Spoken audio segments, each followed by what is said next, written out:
Hi friends, welcome back to Lala வீட்டு சமையல். இன்றைக்கி ரெசிபி கருப்பு கவுனி அரிசி அல்வா. இது ஒரு ஹெல்த்தியான அல்வானே சொல்லாங்க. இன் இங்கிலீஷ் ஃபார்பிடன் ரைஸ் அப்படின்னா தடை செய்யப்பட்டது. ராஜாக்கள் மட்டுமே இதை சாப்பிடுவாங்க, ஜனங்களுக்கு கொடுக்க மாட்டாங்க. ஏன்னா இது ரொம்ப ஹெல்த்தியானது, ரொம்ப பெனிஃபிட்ஸ் நிறையா இருக்குது. முக்கியமாக கேன்சர் வராமல் தடுக்கும். நீண்ட நாள் வாழ்கிறதுக்காகவே ராஜாக்கள் இதை சாப்பிடுவாங்க. இது ஹெல்த்தி மட்டும் இல்லைங்க, ரொம்ப ரொம்ப டேஸ்ட்டாக இருக்கும். வாங்க எப்படி செய்யுதுன்னு பார்க்கலாம்.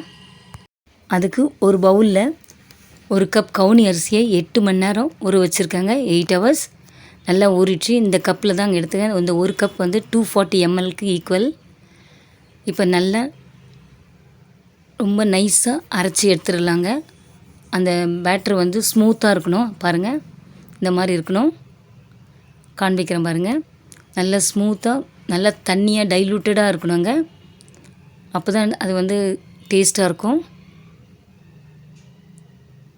ஒரு கப்புக்கு 2 கப் வந்து நாட்டு சக்கரை, ஒரு கப் கோக்னட் மில்க், இன்னொரு கப் வந்து மில்க்கு. அதே கப்பில் தான் அளந்துருக்கேன். 100 ml வந்து கீ, 2 tablespoon வந்து ஹனி, அப்புறம் திராட்சை முந்திரி வந்து ரோஸ்ட் பண்ணி வச்சுருக்கேங்க.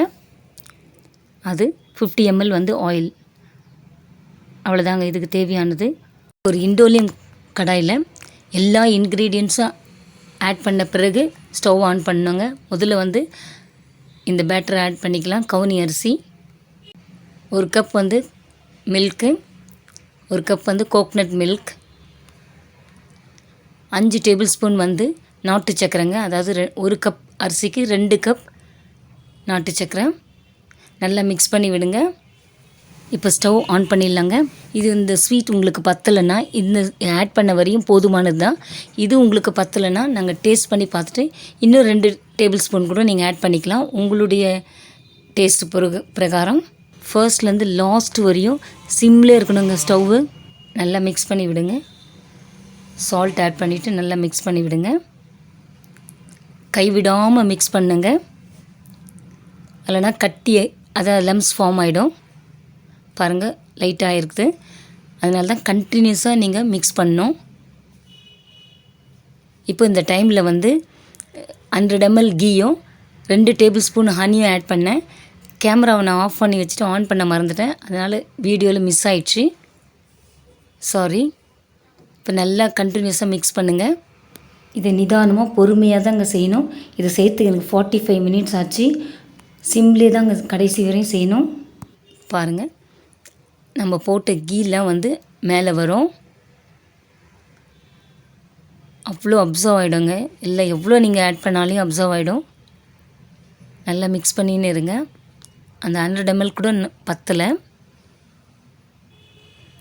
இப்போது கீயை ஆட் பண்ணால் கொஞ்சம் திகட்டிடும். அதனால் 50 ml வந்து ஆயில் ஆட் பண்ணுறேன். மிக்ஸ் பண்ணி விடுங்க நல்லா. எனக்கு தெரிஞ்ச பேக்கரி ஷாப்பில் இதை நான் கற்றுக்கினேங்க. அதை தான் நான் உங்களுக்கு செஞ்சு காண்பிக்கிறேன். எவ்வளோ நீங்கள் ஆட் பண்ணாலையும் எல்லாமே அப்சர்வ் ஆகிடும். இன்னும் கொஞ்சம் நேரம் பாருங்கள், அது எல்லாமே அப்சர்வ் ஆகிடும். நல்லா அந்த டெக்ஸ்சர் வர வரையும் நல்லா மிக்ஸ் பண்ணி பாருங்கள். ஒட்டாமல் வருது.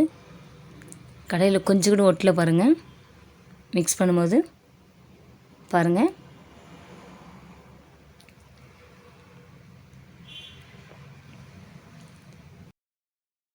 ஒரு ஸ்பூன் கீ ஆட் பண்ணுறேங்க.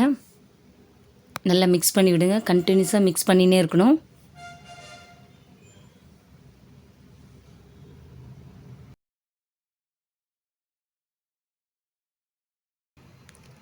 பாருங்கள், இதுதான் கரெக்டு கன்சிஸ்டன்சி. கொஞ்சம் கூட ஒட்டாமல் வருது பாருங்கள். இதுதான் கரெக்டு பதம். இப்போது ரோஸ்டட் திராட்சை முந்திரியை நம்ம ஆட் பண்ணிவிட்டு கொஞ்ச நேரம் மிக்ஸ் பண்ணிவிட்டு ஆஃப் பண்ணிடலாம் ஸ்டவ்வை.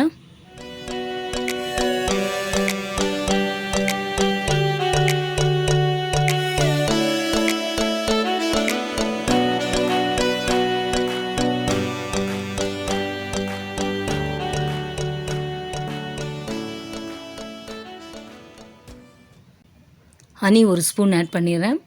எதுக்கு இந்த ஹனி ஆட் பண்ணுறோன்னா அந்த கிளேஸ் டெக்ஸ்சர் கொடுக்கும். அதாவது கண்ணாடி பதம் மாதிரி கொடுக்கும். அதுக்காக தான் ஹனி ஆட் பண்ணுறோம். அவ்வளோதாங்க. டேஸ்டான ஹெல்த்தியான கருப்பு கவுனி அரிசி அல்வா ரெடிங்க. இதை வீட்டில் கண்டிப்பாக நீங்கள் ட்ரை பண்ணி பார்த்து என்ஜாய் பண்ணுங்கள். இந்த வீடியோ பிடிச்சிருந்தால் லைக் பண்ணுங்கள், ஷேர் பண்ணுங்கள், சப்ஸ்கிரைப் பண்ணுங்கள். Thank you. God bless you all.